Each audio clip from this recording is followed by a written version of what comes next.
get those Ancient Protectors up there. Well, at the same time, he uproots that Ancient of War. He's trying to just have that Ancient of War tank, while all these very weak, pretty tender archers are launching at these huntresses. I mean, all he has to do is just fire a couple volleys on it, and he's forced to send those hunts out of battle. I mean, look how much damage he's dealing onto it. Hit alt if you could. Notice all those weak units in Moon's army. However, it's not over yet. He has those 3 Ancient Protectors up there. He has a lot of stopping power going on right there. And look at that Ancient of Wars doing to those Ancient Protectors. Obviously, it has heavy armor. Obviously, those APs are hurting it pretty badly. But it is saving those Dryads. And whenever those Dryads are being hit, he just so happens to run them back. He ran back to his base, by the way, got that little health potion, tossed it over to the Beastmaster. I don't know if you saw that. But all at the same time, as this is going on, he is always using his archers to try to send a couple volleys of attacks onto these hunts. I mean, look at the hunts. He killed, I mean, look at the corpses, for God's sake. 1, 2, 3, 4, 5, 6, 7, like 8 or 9 hunts are dead. Just from, make that 10. Just from some focus fire while those Ancient Protectors were hitting some non-vital units. I mean, whenever he hit a Dryad, he didn't get much out of it. He just ran it back and let the Ancient Protector take some, the Ancient of War take some hits. So very, very, very good moves by Creo here. But it's definitely not over. Look at this 1 or 2 hits, all that takes to take out some of these archers. Dryad goes down very quickly. Definitely not over yet. Creo getting a little sloppy here. He is sending his units out, and notice how whenever he doesn't have it behind that little safe point, behind that little barricade that he made in his base, he just gets torn apart. I mean, almost lost a few of those archers there, but he was good at conserving his Moonwell juice. And he saved it. So he's on the run, and when you're on the run to some Dryads, you are going to take some losses here, as you can see. And, look at the trade-off. He traded off an Ancient of War for the battle. I mean, he just sent that up there. That took a lot of hits. Notice that tactic once again here. He does have Moon on the run with just a Dryad and a Demon Hunter. He really needs to level up that Beastmaster. That's a big unit to level up, especially when the Night Elf is sticking at Tier 1. All of those weak units, those hunts, they're nothing to some leveled up Quill Beasts. So that's what he's doing. He's sending out that Beastmaster there to go ahead and kill those creeps. Get that experience up there.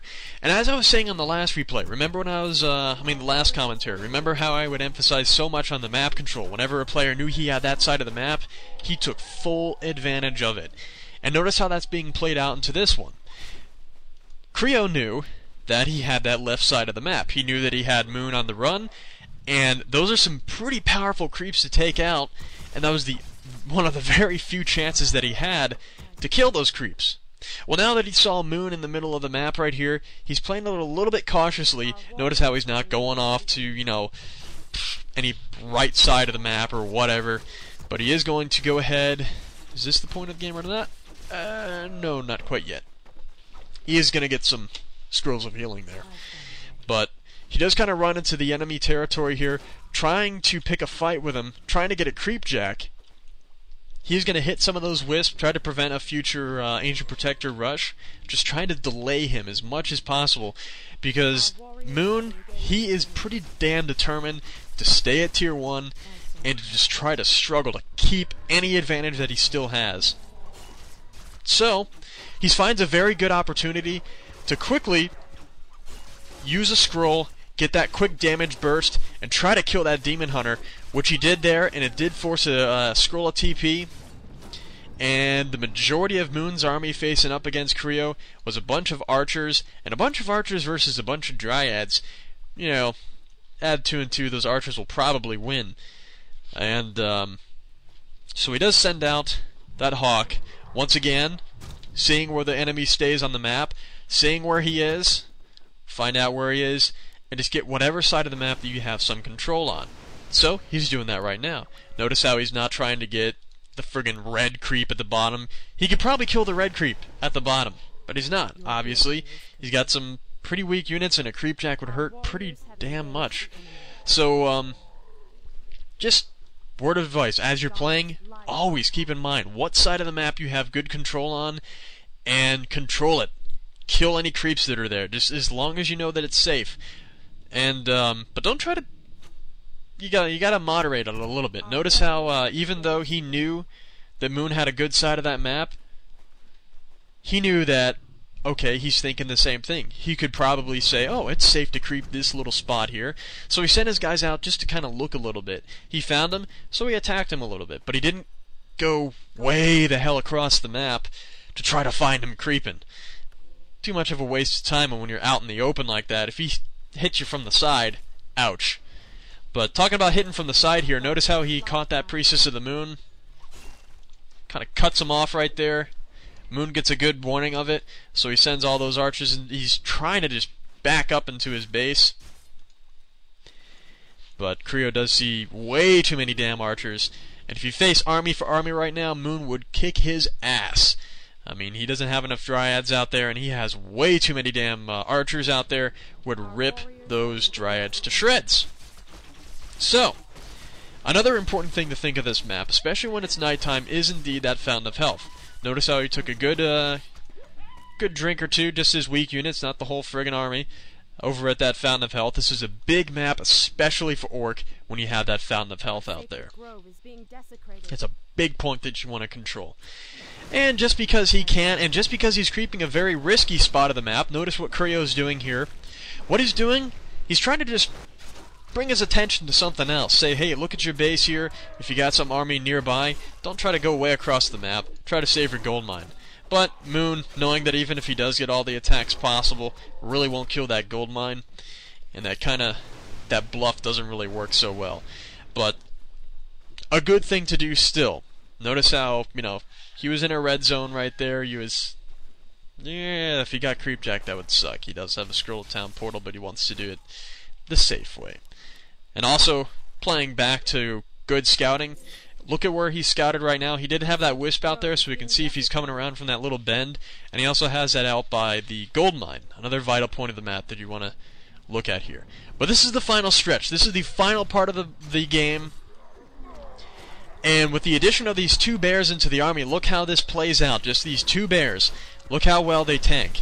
Notice all these archers, those hunts, aren't very good tanks, especially for the massive amount of piercing damage coming through onto Moon. He is trying to send a few wisps out there, but he is using his dryads to kill those wisps. These bears are very good experience. It is leveling up that priestess, but that move right there, he set his army back. Moon set his army back to the right side, moving it back, and look what all happened there. All those archers moved up, and this little pocket of archers came up there, right in the open.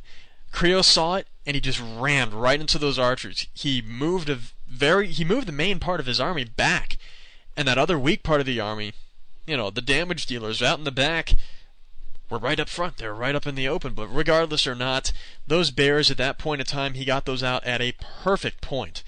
Once again, going back to the idea that a good player using a good tech will beat a good player using a low tech. I mean, Moon did play that out very, very well, and think of another good situation for Moon. If he would have ran into Creo's base at the time when he only had, that weak army that he had, if I said face army for army, Moon would win. Say he ran into his base. Say he went to, his base at the time. He would have just, remember, Creo had that little pocket in his base. He would have just played that game with him. So it would have sucked for Moon pretty bad. Pretty damn bad. So that's a wrap for this one, guys. Yes. Oh, yes. There was one other thing that I wanted to... If I do another one, that's one thing for you guys to look forward to. I won't tell you. But, anyhow, that's pretty much a wrap for this one. I hope I gave you guys a little bit more insight and not just repeating what's going on for this one. Although hard to do when it's not a match of your own. But I am listening to the comments, and I am taking your advice here on the make it better for you guys. So, please, keep up the input. I read it, and these audios are for you, not me. So, hey, you asked for it, and you get it. With that, I'll see you guys later.